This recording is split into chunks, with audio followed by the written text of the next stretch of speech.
In today's video, I'm going to teach you how to change the meeting passcode for a scheduled meeting in Zoom. If you're looking to secure your online meetings or simply update the passcode for easier access, follow along as I guide you through this straightforward process. First, you'll need to sign in to the Zoom web portal with your account credentials.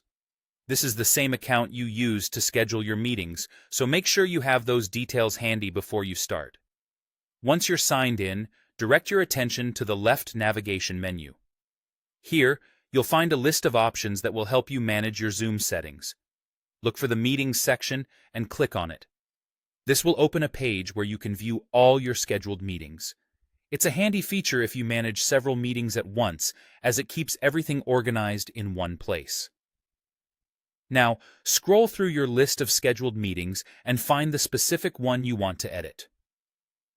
It's crucial to double-check that you're selecting the correct meeting, especially if you have multiple similar ones scheduled. Once you've found the meeting, click on its topic. Alternatively, you might see an edit option right next to it. Either option will take you to the meeting's settings page.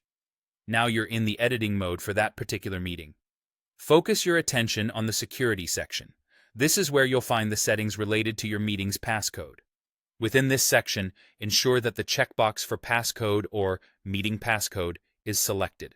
This setting allows you to customize the passcode to your preference. Enter the new passcode you'd like to use, making sure it's something both secure and easy for your participants to remember. Remember, using a strong, unique passcode can help protect your meeting from unauthorized access. Once you've entered the new passcode, it's time to save your changes. You'll find a Save button at the bottom or possibly at the top of the page. Click on this button to apply your changes, ensuring the new passcode is successfully updated for your meeting. It's a good practice to double-check that all your changes have been saved correctly, and you might also want to inform your meeting participants about the updated passcode. You can do this by sending a quick message or including it in your meeting invite. And there you have it.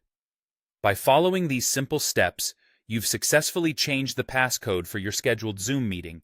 Doing this regularly helps keep your meetings secure, ensuring that only those you intend to invite can join. Thanks for tuning in, and if you found this video helpful, don't forget to like and subscribe for more practical tech tips. See you in the next video.